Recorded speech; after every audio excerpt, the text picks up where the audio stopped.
Raw took place on Monday from the Staples Center in Los Angeles, California. Mm-hmm. Do you know what happened the very first time the WWE ran this building in November of 1999? Tell me. There was a wedding. Oh? Do you want to guess? Triple H or Stephanie and Test? Correct. Oh, okay. Cool. Wow. In the Classic. Staples Center. A classic wedding. Classic moment. Yes. The pond. Isn't that what that used to be? No, that's a different place. That's what the Honda never mind. Center is now. Ah, okay. It's now the Arrowhead Honda Center. Ah, thank you. So this show, they had some last-minute promotion for this show because LaVar Ball and his son Lonzo and another one of their brothers was going to be on the show. Mm-hmm. You ever heard of these individuals before? Nope. I knew who they were, but I mean, I'm hardly the aficionado. Never heard of them. Never heard of them until today. Where I mean, at this point, I've learned a lot about them. So care to tell us their backstory? No. Okay. I don't. Well, in a nutshell, LaVar Ball is crazy. He's made all these crazy claims about his own basketball skills. His son, who just got drafted by the Lakers, they had all this controversy because they put out a Lonzo Ball shoe earlier this year. The Lakers did? No, the Ball brand. Oh, the Ball Ballers brand put out a Okay. Lonzo Ball shoe, and they priced it at $495, and people thought this is just ridiculous. Corey Graves even took a shot at these shoes on the show, and then LaVar Ball also got a lot of criticism because he went on Colin Cowherd's show on FS1, and he's talking to Colin, and the reporter that works on the studio, she's like off to the side.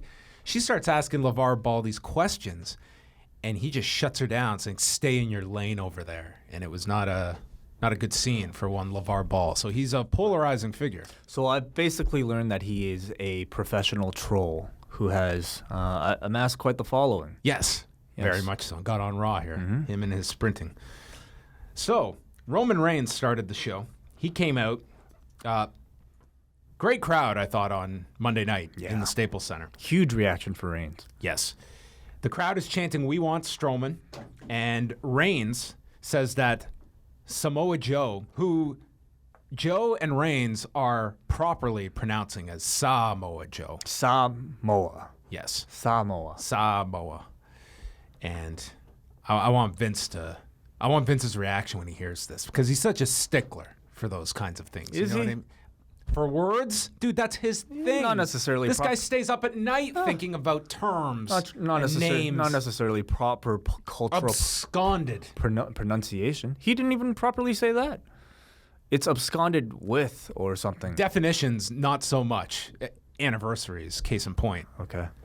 But this is a man that, come on, if it's not terms and buzzwords. How would you pronounce Canada? Canada? Yeah. Bizarro world. No.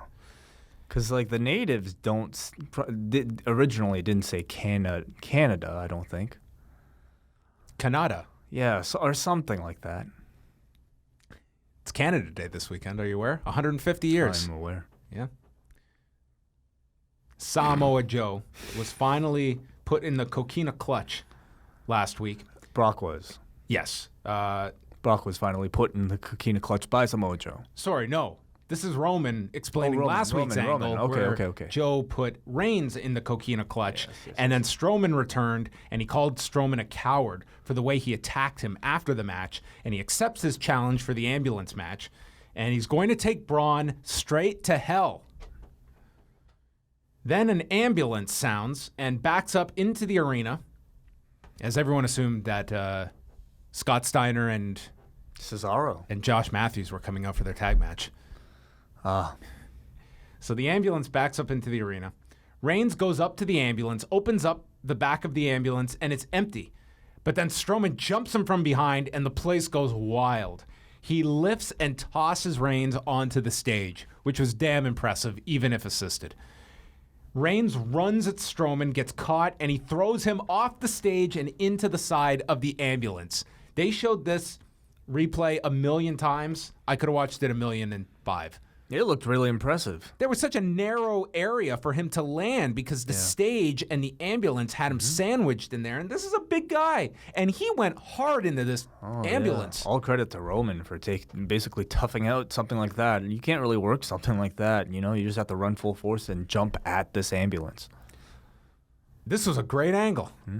This was a really great angle. And that was the death of Roman because he was put in the ambulance and it was driven off into the sunset. Who is this guy that is driving the ambulance? This question was brought up, and I'm glad it was brought up because that is a perfectly logical question to have. And you've been so trained to not even think twice. Like, that will never be explained. There's nothing. It's not like Strowman could just press a button and have this ambulance suddenly flash and drive away. There had to be... I would hope that this was a proper EMT who is revoke his license, acting as an accomplice here to this man's sneak attack on a professional wrestler. He did require attention, though, after being thrown into the side of a vehicle. I guess, was it determined that quickly? Oh, he fell into the... However, Braun was not in the ambulance. He wasn't just... Like, this guy was part of the plan. He said, back it up to distract our assailant. No doubt. Like, this guy, the blood was on his hands. Had to have been Braun's buddy. Barry Strowman? Barry Strowman. I don't know. Barry Strowman. Braun having a brother would be fun. Yeah. And he'd have to be like really tiny, like in Twins with Arnold and Danny DeVito. Enzo. Yeah. No. Anyway, great angle here. And Strowman was playing total babyface here, just playing to the crowd who were going nuts for him. And these Roman reactions, I feel like they're almost getting bigger by the week, especially here in LA. They're really strong, and I have no doubt the match will be really hot. Then we had Elias Sampson in the ring with Cesaro and Sheamus. He says he's usually a solo act, but tonight he's forming a trio. And he goes to start, and Cesaro is having the time of his life here. And he's just trying to break Sheamus. And yell, "Are you ready?" And Sheamus is just trying to keep a straight face. It was great. And they get immediately interrupted by the Hardys' music. Dude, these two came out to the largest pop. They felt like rock stars here coming out. This was huge, this reaction. And I was almost disappointed. I kind of wanted to hear Cesaro and Sheamus sing. Yeah. You know, I thought it was a missed opportunity. You know, Cesaro and Sheamus aren't exactly grabbing a ton of attention right now. Something like this, I think, would have helped. You know what Cesaro could play, his instrument. He could be part of the brass section of the band. Nice. So we had a very interesting six-man. Cesaro, Sheamus, and Elias Sampson against the Hardys and Finn Balor. I would classify this as a seven-man by the end of it. Kind of. So early on, Jeff hits a poetry in motion to Sheamus. They clear the ring and we go to break. We come back and the announce team has had a child. Gave birth to Josh Duhamel, who was introduced as Hollywood star Josh Duhamel. I assume he lives there. He lives close by. Yeah. He was keyed as being from Transformers The Last Night and informed us he just met the man, Vince McMahon, and calls this unbelievable, to which Booker confirms it's a monster, baby. And then we just naturally move into his upcoming project that's just been announced with WWE Studios, a new movie called The Buddy Games. Yeah. Which sounds like Josh Duhamel and his drunken friends playing games. That's basically what the description sounded like. Right, yes. And it's going to come out 2018, and Michael Cole got a spoon and was trying to just insert into Duhamel's mouth who's going to be part of this film from the WWE roster. And Duhamel just goes right on and doesn't mention the person in question. So then Cole has to do it again, and this time Corey feeds it to him saying, yeah, and Sheamus is going to be in this. Meaning he's going to disappear at some point, you would figure, because they said shooting starts in August. Unless he's got a really small role in the Buddy Games. These roles aren't usually very big for the wrestlers in these WWE Studios projects. They tend to be just cameos unless they're leading actors. And maybe Sheamus could be playing a lead. I'm not sure. This was such a big break for Sheamus that on the Deadline story, they misspelled his name in their story. Seamus. Yeah. Yes. Like a Metroid, right? Yeah. Samus. I'm thinking of Samus. Anyway, this interview in this middle of this match, I thought really was kind of forced, you know? What? What are you talking about? Poor guy, this Josh Duhamel came out here and didn't even get a real introduction. He's just... Maybe he was late. Maybe he missed his cue. Maybe he was meeting with Vince all the way up until the middle of this match. But it by the end, it just kind of made the whole thing seem rather insignificant, don't you think? I don't know if you could have made Josh Duhamel all that significant. But I mean, the announcement of this film, maybe it wasn't even supposed to be significant at this point. Sam, had you ever heard of Josh Duhamel? No, neither had I. Yeah, he's somewhat famous. My friend, who is actually like a movie critic, he runs like a movie review website. He's told me he didn't tell me. He actually wrote a whole review of how Transformers is one of the worst movies ever. The Last Night. The Last Night, yeah, which is... If this was your last night on Earth, you would not want to spend it watching this Transformers garbage. Anyway, this was all the backdrop to this match. So Cesaro ends up, they get the heat on Jeff. Samson got the advantage. Duhamel says confidently, the Hardys have been doing this forever. And then with a lot less confidence, looks at the other announcers. 20 years? Thanks, Josh. Leave it us. We got the movie plug. Cesaro boots Balor off the apron, and then Jeff takes a back body drop. The hot tag gets stopped by Sheamus. Jeff hits a twist of fate, tags in Matt, and then Samus comes back in and hits a double team white noise with Cesaro. Balor returns and makes the save, and then Balor closes. Okay, Balor made the save. Josh Duhamel says, I don't know if that was legal. To which Booker corrects him. He's got 5 seconds.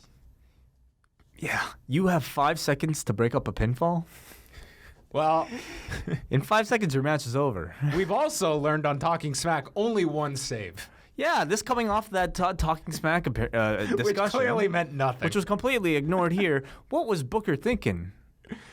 Well, he was trying to justify the actions of the babyface because Josh threw him under the bus here. Think about what he said.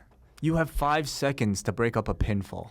So if a pinfall is occurring, you have 5 seconds with which to break it. After 5 seconds, you would be DQ'd.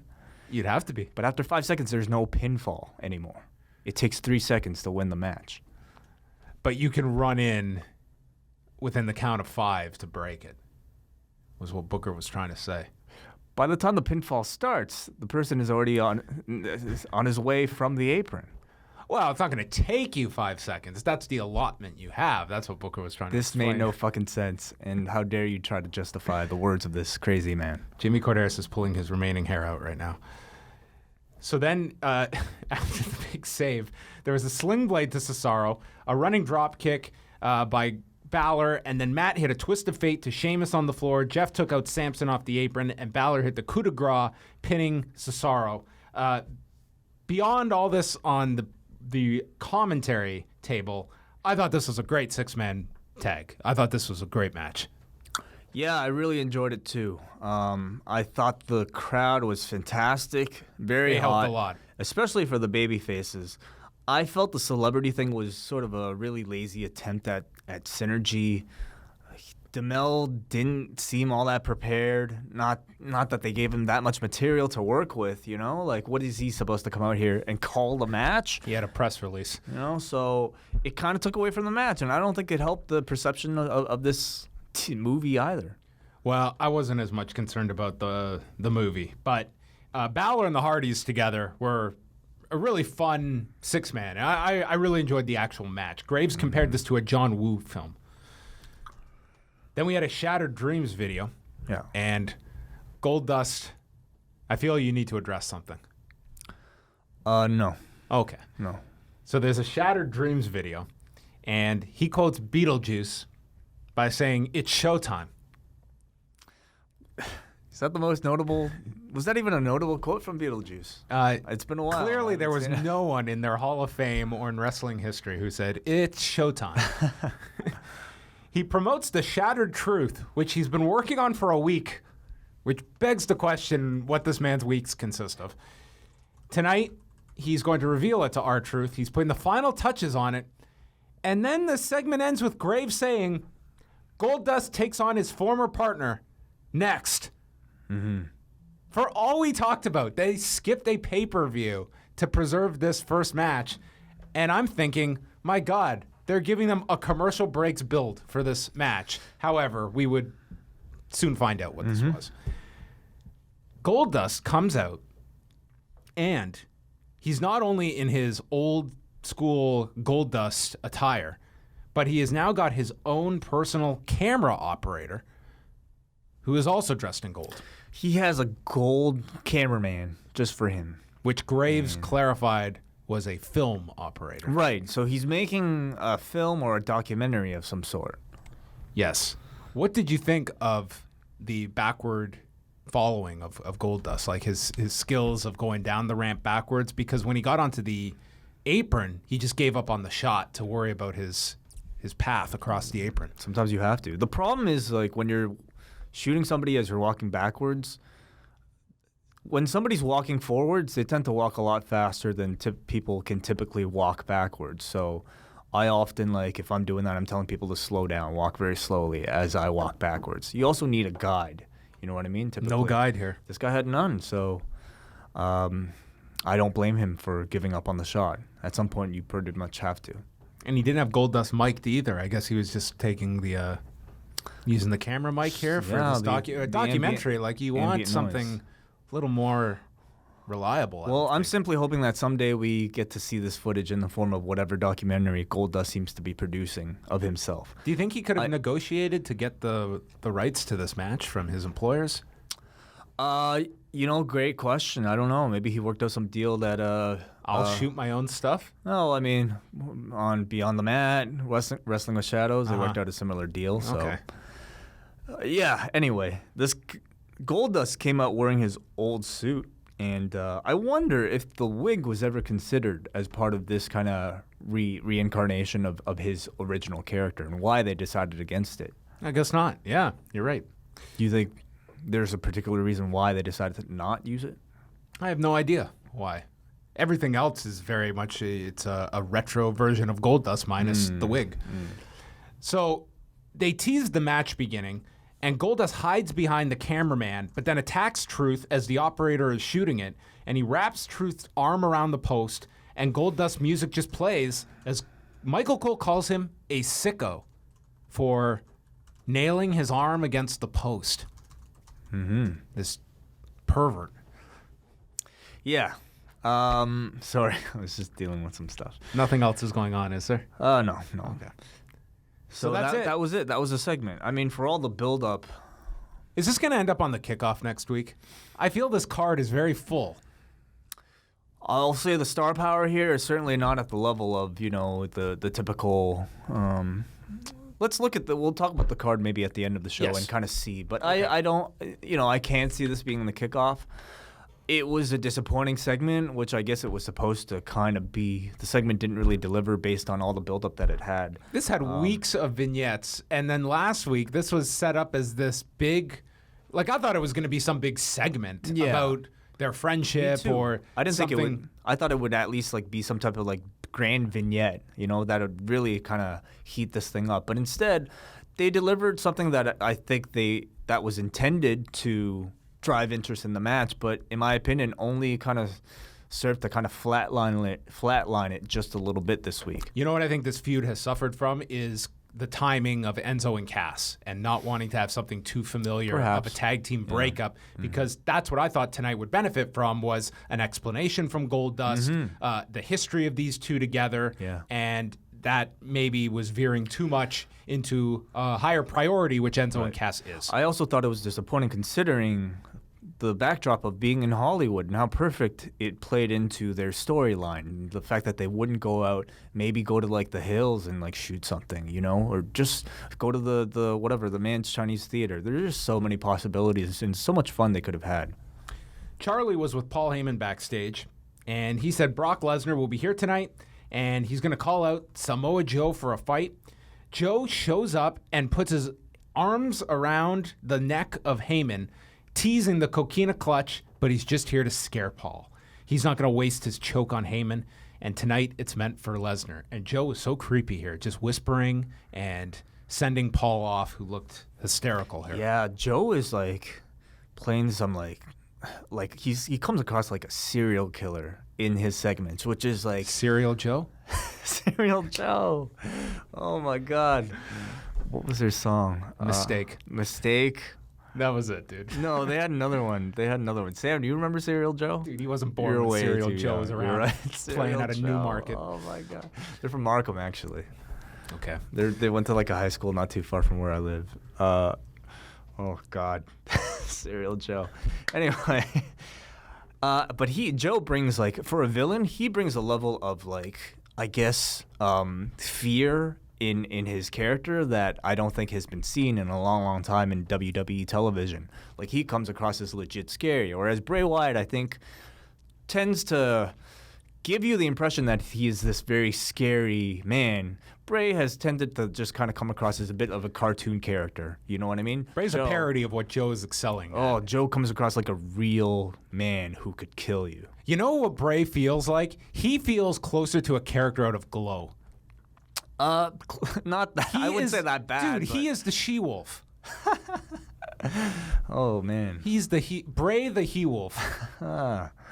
Yeah, I wouldn't go that far, but okay. Dude, I see him much closer to that, and I don't think they see that. They're in such a bubble with this character. Bray just seems like a very much, I hate to kind of use the cliche, but kind of a PG version of what a horror character is, whereas Samoa Joe comes across like an R-rated, scary villain of a movie. But it's all within the same confines. Yep. Joe isn't doing anything that they can't do with Bray. It is a PG character. Yeah. It's just a way more serious and effective one. Completely. I'd love to know, because like I feel like even somebody on the level of a Bray Wyatt is enough to scare children, and maybe to them that's considered a success. Oh, if kids are scared, then it's working. I'd love to know what kids think of Samoa Joe, because if Bray Wyatt's scary, I feel like Joe is 10 times creepier than that. Then we go to break, and Corey Graves promotes LaVar, LiAngelo, Lonzo, and LaMelo Ball, but we only have 3 of them on the graphic. We were without LaMelo. Oh, okay, well, are there 4 balls? There's 4 balls. 4 balls, wow. Yes. I didn't realize. From LaVar's 2. Who are the other 2? Are they all basketball players? Listen, I'm not the expert here. Lonzo and the other one here who came out. Who are the 2? LaMelo? LaMelo and Lonzo are definitely basketball players. I don't fucking know. And I don't want to just assume LiAngelo is as well. Anyway, I'm not even going to try. Lonzo is the famous one. He's the one that just got drafted. Okay. Anyway. Sure. I am just awaiting those comments. I don't care. Put it on me. So anyway, they also plugged Stephanie being named one of Adweek's most powerful women in sports. Kurt Angle's with Bayley, and they've got the tumbler, because tonight there's going to be a women's gauntlet match, and they're all drawing numbers. And we got down to the conclusion here. Bayley's shirt, it's not a spoof on the Batman logo. Okay. What is it? It's like a hair braid. Okay. With her name in it. It kind of looks like it. I didn't even notice it last week. She picks her number, and then we have the Miz TV segment, which I know a lot of you are looking forward to us discussing. Miz and Maurice come out, and this was great. They do their usual entrance where they stare at one another, but then Maurice just turns. These 2 are fantastic. Oh, Maurice was great here by saying nothing and wouldn't kiss him. They come out. They are the Debbie and Mark of this show now. Debbie Egan and Mark. Ah, okay, yes. That's a Glow reference. I might have seen some. The set is all decorated with the Big Baller brand merchandise, minus the shoes. They couldn't afford a display pair. The Miz introduces LaVar and LaMelo. And LaVar comes out, and he is a child in a candy shop. Oh, boy. He is so excited to be here. I don't think... LaMelo was either very mellow, or he did not care about this at all. LaVar... I want to say runs to the ring. That was what he was intending to do. I can't tell you what he was doing. The equivalent would be, imagine somebody who was running who was soaking wet with cement poured down their shirt and pants. That's what he resembled here. He was like the Sandman, not the wrestler, but the character. The Spider-Man villain? Running. That's what it looked like. Wow. So you're saying he doesn't run very well? No. Okay. What was this? I didn't even pay that. He was like the Kool-Aid man running to the ring. Anyway. You have to go watch this. There's so much to take away from All this right. segment. Okay. LaVar is given a microphone, which was apparently a big deal to many people more familiar with LaVar Ball, that he was given a live mic. And he brings out the face of the Lakers. Can you imagine this? This kid is 19, and your dad is introducing you as the face of the Lakers 4 days after you were drafted. I don't know how heat works in NBA locker rooms, but if it does, he's got it. I think heat in mainstream culture now works a lot in the same way as it does in professional wrestling. The loudest talkers... This is Daniel Puder. Dude, the loudest talkers can end up being president of the United States. We're just a society now that kind of feeds on trolls. Oh, wow. Yeah. Getting very socio-political. I think Robin Black would... I got that one from Robin Black. So the Miz says that LaVar predicted everything that would happen, including Lonzo being drafted by the Lakers, and says Miz TV and the Big Baller brand are partnering up, and LaVar takes exception to that and says they're going to announce a partnership with someone a bit higher, like Lonzo. Says you're a bit too low for us. Miz then starts asking them how many championships they've won, and Lonzo used to play for UCLA, and asks if they won this year. And LaVar says that Miz stands for the misinterpreted zone and is telling Miz to Miz zip it. And then Miz brings up the fact that LaVar said he was better at basketball than Michael Jordan. And LaVar says, there's only two dudes better than me, and I'm both of them. Which is a great line. Miz calls himself the Michael Jordan of WWE. And then Miz and LaVar tease going at it. They take their shirts off. When Dean Ambrose comes out and LaMelo makes up for his silence earlier by repeating a phrase that I myself cannot say. Yeah, I can't say it either. Why are you looking at me? Neither of us can say it. I'm not looking at you. Listen. Yes, I think everybody knows by now what he said. Was this the first time? No, it wasn't Vince. I was going to say on Raw, which is on cable television. Oh, okay. So you're saying what? Vince said it. This is the first time we've heard the N-word. Vince said it on pay-per-view. He said it on a pay-per-view. Booker T also said it on pay-per-view. He said it on a pay-per-view, you're right. On network television, great question. I don't know. Cable. Well, certainly the Vince one was intentional. You know what? This was unintentional, yes. Did you follow everything with Bill Maher a few weeks ago? No. So he said the word. He was doing an interview, and he made a joke using the word. And he caught, and rightfully so, a lot of heat for it. And he explained it was a bad decision. It was a momentary decision he made to make a joke. And he caught so much for that, and he should have. Vince's was so much worse because that was actually a scripted line for him. Sure. Yeah. And he caught, at that time, virtually no flack for that. We're also talking about a show where, wrestling is held, I think, to a much lower standard. You know, like people in the mainstream probably saw that and just said, "Oh, it's wrestling." You know, they do stupid, trashy shit like that. These days, I assume that people wouldn't let them fly with something like that. I mean, look at all the attention that something like this is getting. But you can't. There's nobody to blame here. It's just like a flub from a guy who is not even a contracted performer on their show, just saying something off mic. The most upset people are probably ESPN because they can't air this clip.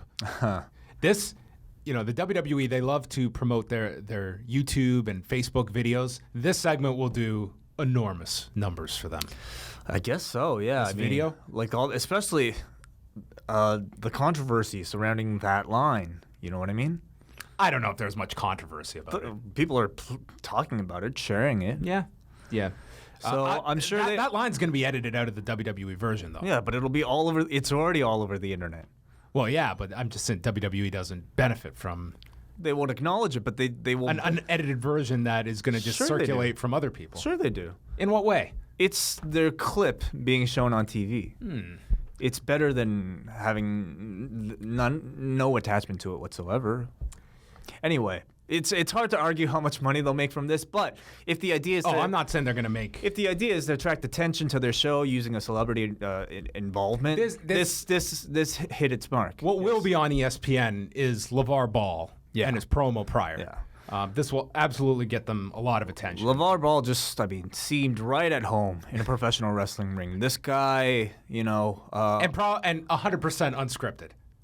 Yeah, I'm sure they had something. This guy was not scripted for. Well, I'll say at best he had some bullet points. He very much seemed like a natural, and I mean, maybe they could potentially do something with him later on, and maybe at a SummerSlam. Who knows? He does have to figure out how to face the camera side, though, so maybe he can spend a few months of polishing at the Performance Center. Yeah, him and Finn Balor.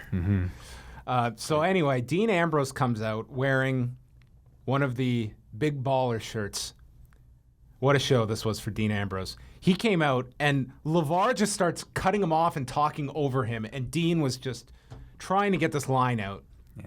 And Dean says no one has bigger balls than him, and he likes free T-shirts. And he worked it into the pay-per-view title. Yes. Yeah. This was a weird segment. I don't think this was the car crash. I've seen way worse. Oh, I mean, I was captivated by this. In sort of the history of celebrity involvement on WWE television, this is hardly the worst. You know what I mean? You know what you're gonna get when this was way more entertaining than This Is Your Life. Sure, 100%. I wonder if Vince knew who this guy was. I doubt it. And, I really doubt it. So what is he thinking when he's directing segments like this? I'm sure he was furious at the line. The one comment. But other than that, I bet you he loved this guy. Yeah. I bet he loved this guy too. So then they come back from break, and we've got The Miz, Bo Dallas, and Curtis Axel against Ambrose, Rhino, and Heath Slater. Yeah. This is where Graves... This was a come down from the previous segment. This was the come down. God. Remember not quite a year ago, but last summer, Ambrose was the WWE champion, and Slater and Rhino were this cult tag team on SmackDown. Mm-hmm. Man, this roster switch there's no one it has hurt more than... Rhino and Slater were we knew there was a shelf life. I don't think they would be much better on SmackDown. To be honest, Ambrose wasn't doing all that well on SmackDown either, towards the end, Yeah, I mean, he had the Baron Corbin feud at WrestleMania. Mm-hmm. Being on Raw certainly hasn't seemed to help. No. Yeah. Graves mocks the $500 shoes here and calls them the ugliest things he's ever seen. They got the advantage on Rhino. Babyface sent them to the floor. We had a commercial break for this match. Dallas then nailed Slater from behind. The heels got the heat. Graves explains what the roles are for Dallas and Axel. They pick up Miz's dry cleaning and water his yard. The Miz then delivers his kicks to Slater. Then he catches him with a flapjack, but Dallas cuts off Slater's tag attempt. Rhino gets the hot tag, spinebuster, Miz makes the save, and then Ambrose chases Miz around the ring, distracting the ref, so Axel hits Rhino from the apron, and Bo uses a schoolboy to pin Rhino. Mm-hmm. It was a match? It was a match. I really just wanted to see Rhino in there with skinny Rhino. Bo Dallas. And man, I'd be pissed if I was Rhino. This guy had very much the same look. I guess, yeah, somewhat. Heyman is awaiting Brock backstage holding 2 phones. And then there was a big video on Cass turning on Enzo last week. And they cut to Enzo walking in the back, and he comes out after the commercial break. And he goes to say, "How you doing?" but says he's not doing that well. And he reveals this very well-timed, brand new Enzo and Cass t-shirt they've designed. And he says he tried to get a hold of Cass all week long. Enzo and Cass merch is being discounted very heavily, by the way. Oh, boy. If anyone's interested. Well, this shirt, looks like they put a lot of time into this thing, and it's not going to have much shelf life. They must still be selling pretty well, up until the split, right? And so their decision to cut that off... I wonder how much that kind of played into probably none, I guess. Well, we would see what Cass is now sporting. So he said he even tried to contact Cass's mom over the past week and says that he has done some stupid things, but him and Cass need to talk man to man. Cass comes out in his plain black shirt, and both are still coming out to their regular theme song. So that actually was good for this segment, because had they done the refresh and Cass coming out to a different theme, I think it would have hurt this segment. Yes, 100%. Also, Enzo comes out, still does his intro, but obviously without Cass's part, though he did leave a bit of a pause to let the audience go, "Aw." Enzo knows the boos hurt Cass because he knows him better than anyone. And he admits to Cass that last week, Cass said a lot of hurtful things, but that Cass was right about a lot of them. Sometimes his mouth bites off more than he can chew, but said that was always okay because he had Cass. Cass is his brother, and Cass broke his heart. This is a bond he refuses to allow Cass to break because he is his family. Their journey is not over. And last week, he saw passion and love in Cass's eyes, because it was the same thing he saw when he was in the hospital last year after getting knocked out on the pay-per-view against the Vaudevillains when Cass was in the hospital next to him. And he refuses to let this bond end until they become tag team champions. Now, before we get to Cass's part, Enzo was phenomenal here. He was. This week and even last week, without saying a word, the man was able to really demonstrate his acting ability. And certainly amongst this roster, say what you will about his in-ring acting, but his acting is very good. This was tremendous. Mm-hmm. Like, you knew where this was going, but they were so compelling that you wanted to see them somehow make up here based on Enzo's speech. Mm-hmm. Cass comes back and says that Enzo never knows when to shut up, but admits he has never felt so ashamed in his life. He says Enzo constantly runs his mouth, but that's him, and he accepts Enzo. He says he's not going to change, and he's not going to change Enzo. They're brothers, and he apologizes. Enzo is not even holding the microphone up as he's yelling at Cass that this is real. And the crowd almost boos as they shake hands, but then they hug. Cass does the whole soft thing, and then everyone is awaiting what is next. They pose in the ring together, then they walk up the ramp together, and they're just milking every second for maximum impact. Mm-hmm. They're posing, and then Cass clotheslines him on the stage. This got such great heat. Cass then struggles to press slam Enzo and dumps him on the ramp. This was outstanding. I thought last week's segment was really great. This was that much better. Really? I thought both guys were outstanding here. I thought Cass was better this week than he was last week. Really? I was not as sold on Cass's promo last week as others were. It was good. Mm-hmm. I thought this was outstanding. I thought both were excellent. I thought Enzo delivered a promo that was a great match to Cass's last week. And, I think I have higher expectations for Enzo. So maybe, it was that much better of a promo that he lived up to it. So, we all knew the swerve was coming. It was just a matter of how long they could milk that delay. And you know what? There was part of me that actually thought maybe they're going to do the tag title match. Oh, my God. And then do the turn there? Do the turn there. Perhaps they could have. But the tension in that delay is such a fun thing to play around with, No wrestling fan. I don't think anybody bought it. Maybe you have a theory that maybe some people bought into, but I would say if you're any type of long-term wrestling fan, nobody would. I think it was believable that. I don't think so.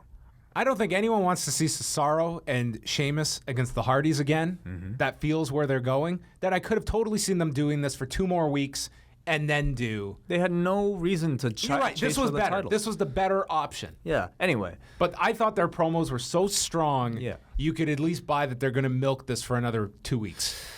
The tension is so much fun. It was so much better this way. And when it finally does occur, you elevate the stature of the villain to another level. And, this week they could have just progressed with Cass coming out and saying, this is why I did this is why I did that. But to re-swerve everybody, I think ultimately benefited both these guys. And it feels like a hot program. I thought this was great. I really enjoyed this.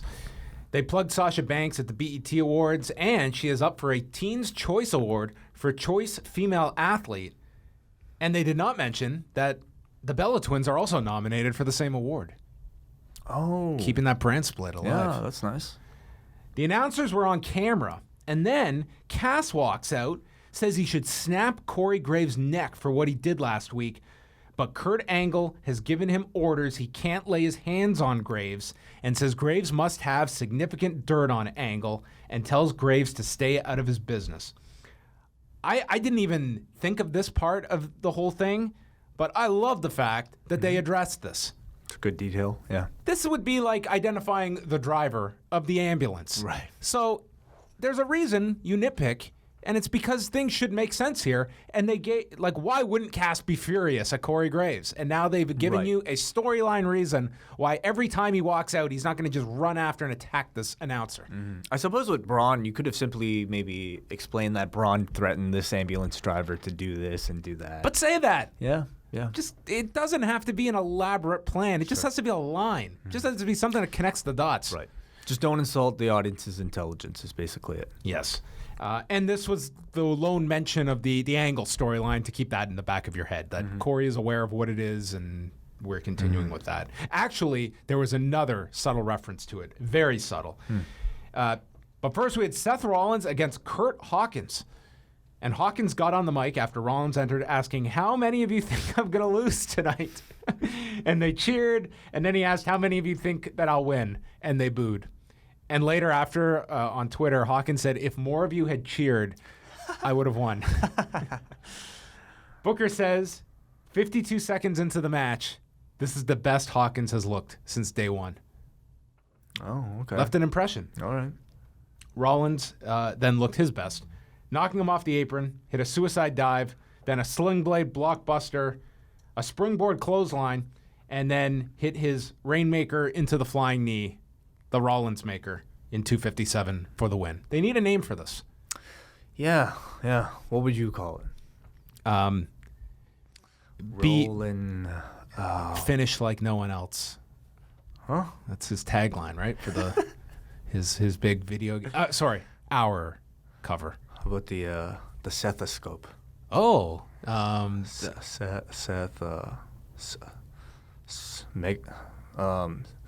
Seth by Sethadone. Oh, okay. Let's keep doing this. Yeah, for the whole. This is every post-review Raw. We'll save this for off air. Okay. This is important. Why don't we ask people out there to name this? What would you name the Seth Rollins finisher? Outlaw Radio. Alrighty. Rather cold match, but you know about 3 minutes. About the closest thing you'd find to a jobber match these days, and I don't mind it. I think they're very necessary to keep your real matches fresh. I like sometimes putting your main guys in shorter matches, so you're not always assuming you're getting 2 to 3 segment matches out of your bigger guns. And there's nothing wrong with a guy just winning clean and getting his finish over. They don't do that enough. Bray then appeared on the screen. Our come down. You're under the impression that because mankind has forgiven your transgressions, that your soul is clean. You walk around airing this filth of vanity. You walk around wearing this filth of vanity like a suit of armor. You carry around this corporate banner and you tell them to be like no one, yet you blindly take these people to a place where there is no return. And Bray is going to help Rollins and save him, and he will be cleansed by the flame of a true God. And Bray is inside of his mind. Well, before you continue, do you have a Bray Wyatt voice? You have a Bray Wyatt impression that we can add to the list of 170? I have no impressions right now. Which everybody can please check out. Quick plug for the list of John Pollock impressions. 20 of them are up on YouTube, but for the full 170, check out the SoundCloud link on that YouTube video.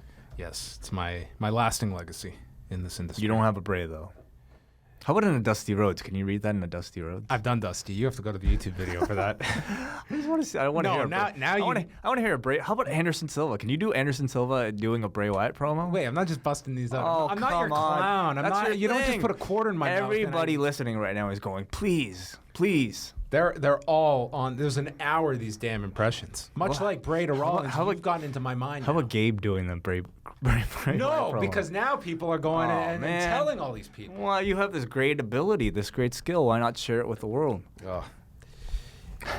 So Bray says that he's going to save Rollins.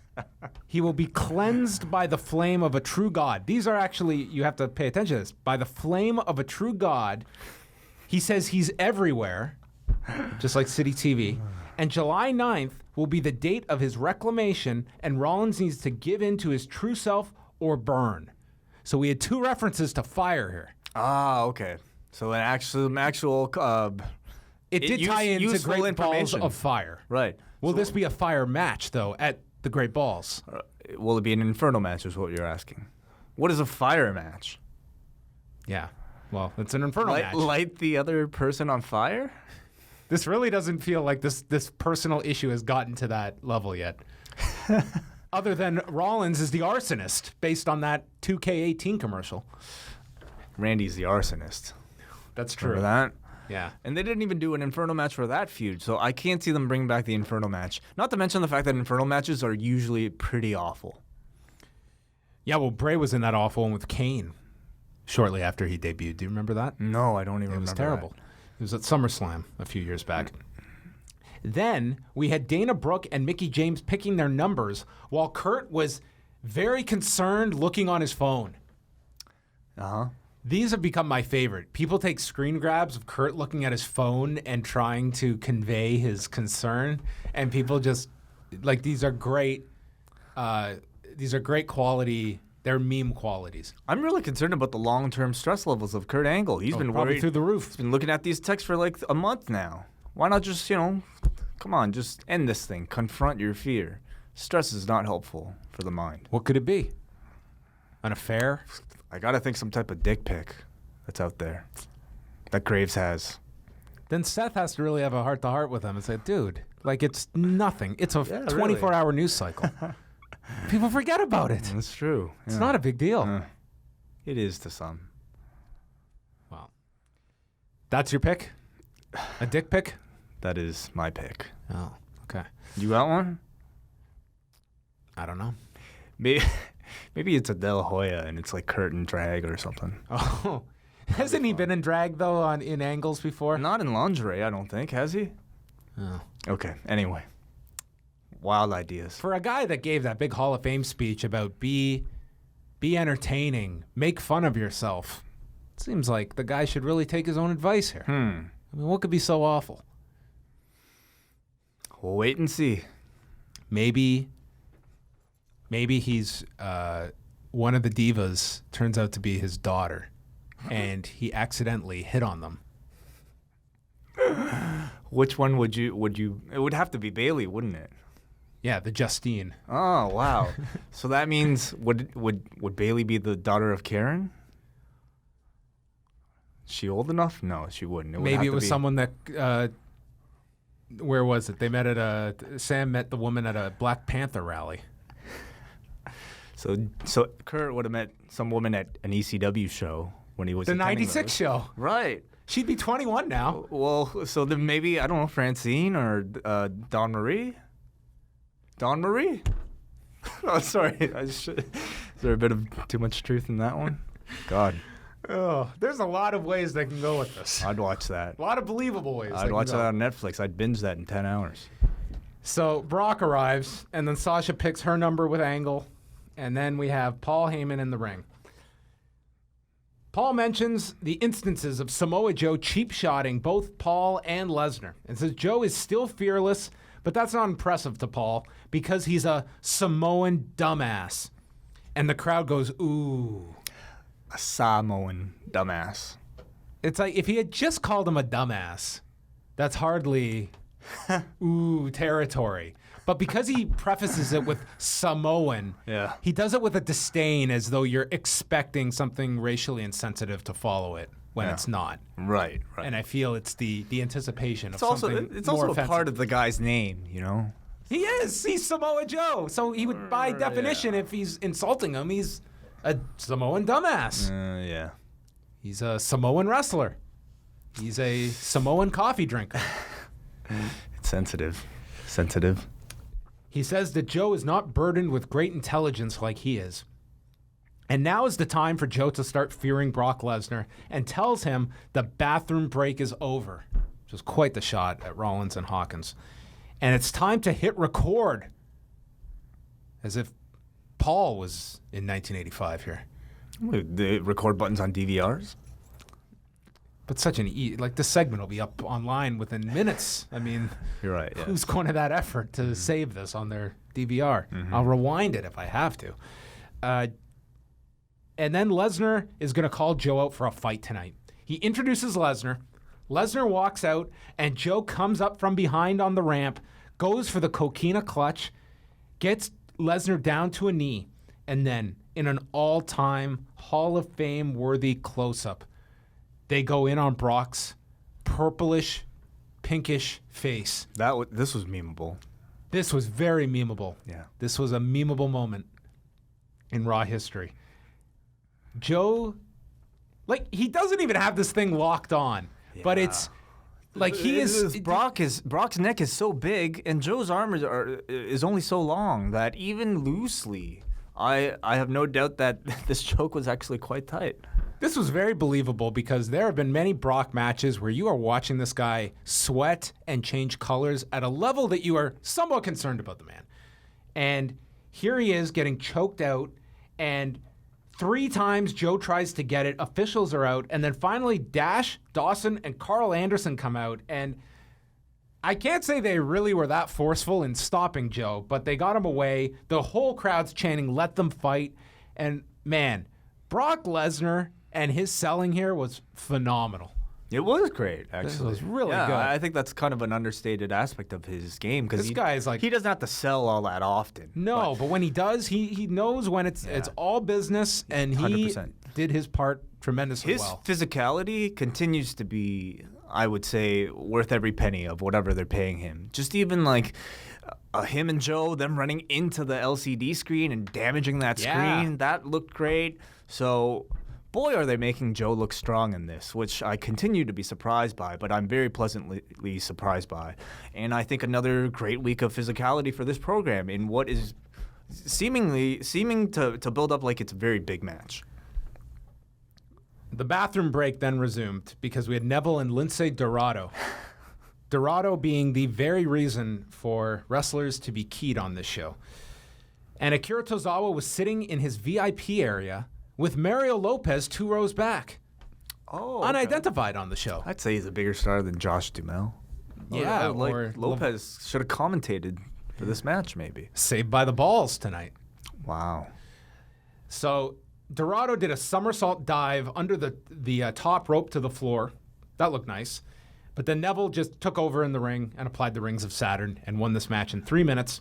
Tozawa got on the apron. Titus came out, asked why are they going to fight for free when I've finalized your match for Great Balls of Fire, and stating Tozawa is the newest member of the Titus brand, and Titus is kind of our de facto 205 Live GM now. I guess so. I mean, no one else has kind of taken that mantle, so at least when it comes to Tozawa matches. I'm a little... I think I know what they're trying to do. They're trying to get these guys over however they can, but I don't know if I'm supposed to cheer for Tozawa in this or if it's just the backdrop for a Titus O'Neil punchline in whatever comedy bit he's doing. Because, I mean, I personally just really want to see a good match between Neville, who's been playing a great heel, and Akira Tozawa, who I think has the potential to be a fantastic babyface. Then you have Titus coming in, doing a lot of shtick, and it just kind of changes the overall tone of this cruiserweight title match into somewhat of a comedic one. What if LaVar Ball was in this role? I think that would... I mean, if it was LaVar, not LaMelo. If it was LaMelo, I think it would get ugly. What do you mean? I mean, if Titus was around? Okay. Charlie interviews Paul in the back, and Paul goes back to saying the Samoans don't want Joe because the Samoans take the fight to your face, but Joe sneaks up from behind. And if Joe applies the coquina clutch, he admits Lesnar will be in a lot of trouble. But he loves this as a promoter because Lesnar's back is now against the wall. in order for Joe not to jump him from behind, he states, and says this is not going to be some quick match and Brock leaves. He says it will be an all-night fight. It will be nasty. It will be violent. And Joe will finally be taken to Suplex City. Lesnar will F5 him. And when Joe finally wakes up, when the trainer uses smelling salts, Joe is going to say, "Oh, dear God, is that what it's like to fight the beast? Goodness gracious, great balls of fire." Mm-hmm. The promo that Paul has clearly had in him for weeks and weeks. Have we reached the pinnacle of Great Balls of Fire references? This was the peak. Yeah, this was your drop the mic and we just stop with the references. Do we get another Great Balls of Fire pay-per-view next year? Or do we get another Jerry Lee Lewis song? Oh, man. I don't know any Could of go his through a other whole songs. catalog, maybe. Yeah. They've worked it out. I don't know. We'll find out. Then I really like the promo, though. I thought it was really good. Yeah. Nia comes out of Kurt's office, and Alexa is there, asks what Nia's number is, and Jax isn't going to say. Bliss says that her and Nia are a lot alike because Alexa's been judged all her life based on how she looks. Even Alexa's own mother laughed when she got a WWE contract, which is a story I imagine is true, and says it's not easy being us and being judged, which was a great line. And says not one single woman can drag Jax down in that match tonight. Wishes her good luck. And Jax, teasing that she's going to have an alliance here with Bliss, says, "You're right. I don't need luck, and I'm going to face you at Great Balls of Fire," and is going to win the gauntlet. Yeah. It was an Alexa babyface promo. Somewhat. It was, you had some sympathy for her, but she was also trying to manipulate Nia. I think that was kind of the point of it. Then they plugged Ride Along coming up next on the WWE Network with Kevin Owens and Chris Jericho, which Michael Cole specifically states was taped in December prior to the Festival of Friendship. He would need to. Again, not a hard thing to just give a reason for. Right. Like, it would make no sense that these two were in a car together. Cole then says, to even things out, I gave him praise, now we hear this. It was 112 degrees in Phoenix today, but it's going to be even hotter next Monday when Raw hits Phoenix. Oh, ouch. And then we had our gauntlet match, which was the main event of the show. And this gauntlet, it was just individual matches. With Bayley and Nia starting things out. Bayley landed an elbow off the top to the back of Nia's head. She got a 2 count from that. And then Jax knocks her down as she's climbing the turnbuckle, hits a Samoan drop, and Nia Jax pins Bayley. She is the first elimination. First eliminated. She did have a bit more of a substantial match than, say, Dana or Emma, though. That's true. But in the pecking order, I mean, what would you rank her as? Number 3 in the division? I mean, number 4, I guess, under Alexa, Nia, and Sasha. Yeah. 4, because they're really, like, Emma, Dana, and Mickey are kind of, they're not even players. not doing anything with them. So it's like 4 is kind of the lowest she can go. And again, no real reference to any of that Corey stuff or like anything. Like, there's really nothing going on with her. She's not even going to be on this pay-per-view. The Corey thing, I don't think was really supposed to be anything. You know, it was just a bad line at a bad time that probably got read really wrong by most people. I guess. Well, that's how it came off. Yeah. So Nia and Mickey was next. This got a bit of time. Mickey fought out of a bear hug, drop kicked her, hit a Thez press off the top, then hit a Mick kick. Jax stops her with stops a DDT from Mickey, and then her finish, she runs and just pushes Mickey down and pins her like a running shove.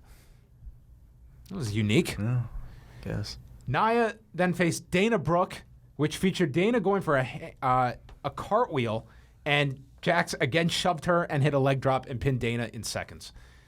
Then Emma came out. Jax pulled her into the ring. Emma kicks at her, hit a seated drop kick, and then went for a high cross, gets caught, Samoan drop, Nia pins her. So Nia was just the monster throughout this match. And the final entrant is Sasha Banks. And this was a lengthy match.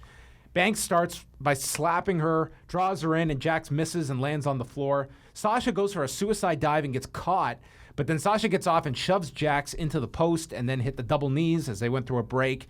Jax then tosses her to the floor repeatedly as Sasha's ankle is hurt. Jax had the heat forever during this. It's quite a lengthy amount of time. Banks tried for a guillotine. Jax hit a vertical suplex to stop that. Banks did a roll-up, but Jax tried for a leg drop, misses that, and then hit a running knee to Nia. Tilt-a-whirl into a Banks statement. She gets thrown off. And then Jax hits the Samoan drop as Banks runs at her. But Banks then lands on the back of Nia, pulls back on her, and we get a modified Banks statement, and she leans all the way back, and finally Nia taps out. I really enjoyed this last match between Sasha and Nia. I thought Banks played a great underdog in this basically, David Goliath match. I think Nia has come a long way too, and I thought ultimately the segment was designed to build Sasha by building up Nia so strongly. And I think both in the end came across looking really well. Sasha comes across like, she kind of struggled to get a win over Nia. But then again, Nia had to fight 4 times prior to fighting Sasha. So I think if you're watching this, you'll see that Sasha, is a clear number 1 contender under these rules. But the real number 1 contender and somebody who is primed for maybe a SummerSlam match against the champion is Nia Jax. Yeah, they did a lot with Nia here. I thought that the match was good. I think the placement of it, I think a lot of the audience wasn't quite sure if there was something big to come at the end of the show, if this was going to end up being the main event. It took up so much time. And I think there was a bit of fatigue just at the end of this. Like, this was a pretty angle-heavy show. They had done a lot. But it was a good match. It was a fine match between the two. And sets up a fresh match with Alexa and Sasha for the pay-per-view. Kurt came out back in his old uniform of his blue blazer jean combination, raises her arm, and then Alexa comes out, does Sasha's pose at the entrance, and then holds up the title in the ring. Sasha drop kicks her, and she lifts up the title and poses with it. And that closes the show. The women end off the show. And that was Raw. I thought this was one of the best Raws of the year. Really? I thought this was a very good show. I thought 3 really strong angles, some great promos, and I think they're doing a really good job building up great balls of fire. Yeah, I will say... Why so negative, man? Why so negative? I will say, I thought it was a pretty good show that built a lot of the angles, but I can't say it was the one of the best shows of the year. Wait, there is not a whole lot of nominations for Best Raw of the Year. I would venture to guess this is probably a top 5. This had some good moments, I'll say. I thought a lot of good moments. But none of the moments were that big that I would say, wow, this was really one of the best shows of the year. I thought it was just some really good angles building to stuff. That's all I ask for. I'll say it was a good Raw, but again, I can't say it was one of the best of the year. I respect your opinion. Wait, think about some of these Raws we've watched where, dude, I'm falling asleep in the 3rd hour. It's painful to go through some of these. I just don't feel comfortable saying that any show with LaVar Ball as a main feature I'm not is saying one it was of the best perfect of the year. You know what? For his part, that's going to get the most criticism. He was entertaining. This was not a segment that went 15 minutes. It was short. Again, good episode of Raw. I'm Not sorry. One of the best I'm of the sorry. year. I'll be negative and hate everything next week. But that was Raw. We have one more show. I kind of wish we were ready for the pay-per-view now. I don't feel there's much more. You feel like we've gotten to that point? It's more just hesitation to what are they going to give us for 3 hours next week on a Raw where everything's in place. Yeah. So I hope they have some good final ideas because... Is Brock on next week? Let's check that out. Because, that would kind of be the only thing. I'll say, I don't think he needs to be. For that program, I think that program is already as hot as you need it to be. And maybe if next week they simply have another just kind of big video, that to me is obviously the main draw of the show. And as long as that show continues to, that build continues to be this enticing, I look forward to the match. And, everything else, they haven't announced Enzo and Cass yet, which you would assume would be on the show. Well, let's look at this card before we wrap up because so Brock is on next week's show in Phoenix. Cool. And they're doing back-to-back nights in Phoenix with Raw and SmackDown. SmackDown's got Cena's return. So Brock and Samoa Joe, Roman Reigns against Braun Strowman in the ambulance match, Neville against Tozawa, Seth against Bray Wyatt, Alexa Bliss against Sasha Banks. Those are our 5 official matches. Okay. We'll get good-looking card. We'll get Miz and Ambrose. Yeah. Probably something with the tag titles, you would assume. Sure, Hardy. Cesaro, maybe. Yeah, maybe They have not really done that much for that at all. They've gotten airtime, but they hardly they didn't announce anything. They didn't really build anything. No. Other programs, they have Enzo and Cass. You could do it as soon as that. Goldust and R-Truth, that's up to 9 matches. So that's I could see that's that a lot. being a kickoff. They're not getting on SummerSlam, I don't think. They're not getting on the main card on SummerSlam. So maybe SummerSlam's going to be long, though. How long? Well, I mean, in past years... You also have 2 shows, though. You got Raw and SmackDown, so maybe that's a kickoff match. Maybe at best, maybe it's a mid. Wasn't last year's SummerSlam 6? It was 5 or 6 hours last year. So I don't remember. It'll be long, regardless. But what else is to be added to that, you think? We said Enzo Cass. Nothing with Balor that we know of. Nothing with Balor. He feels odd man out. He's supposed to be working with the Drifter. Oh, yeah, there's the Drifter feud. Yeah. That might end up on the show. Yeah. So that's a lot of matches right there, possible matches. So they're probably not all going to be Sasha. added. I mentioned that one. Yeah, that one's here. Alexa sorry, Nia. I don't think Nia's on the show. Yeah, I just don't think there's room for her or Bailey or anyone like that. Right. So there you have it. I think, though, this is one pay-per-view that they are building very well. Yes. I'm interested in most of the programs. I'll say the top 2 matches, and if they do Enzo and Cass, I'll say 3 matches are built very strong. And I thought the Sasha Alexa thing was done well tonight, too. Yeah, I expect Reigns and Strowman and Lesnar Joe. Those will be very, very strong and probably get a lot of time. I mean, Heyman said as much in the promo that this is going to be a lengthy match. Oh, we'll see. That was Raw. I really liked it. Man. He loved it. Oh. Loved this show. That is going to wrap it up, but we will be back later this week with SmackDown and the Women's Money in the Bank ladder match rematch. I'm actually legit excited for that show. I don't know if I'm excited Oh, about my it. God. What a hater. That's coming up this week, so you can tune into that. We've also got our interview with Cody Rhodes up on the site, and all of our regular shows coming out later this week, so check them all out. Are we going to announce next week? Next week on Review-A-Raw, first of all, let's go in order here. Sunday's edition of The Law. This is very unique. We're doing the host split review because we have head-to-head shows going on. So Jason Agnew is going to watch Slammiversary in one room. Dan Lavransky is going to watch New Japan in Long Beach in another room, and then they're going to do The Law at 11 Eastern and review both shows. Interesting. Okay. Yeah, separate. Cool. So that should be fun. That's on Sunday, and then next week, both Way and I are away. So Jason Agnew and Braden Harrington will be here Monday night doing Review-A-Raw, and then we will have Braden Harrington and Bartender Dave doing next week's Review-A-SmackDown. So that is all coming up. LiveAudioWrestling.com is where you can go for all our daily news updates, all of our shows. Subscribe on iTunes, YouTube.com/LiveAudioWrestling, and that is it. Goodbye.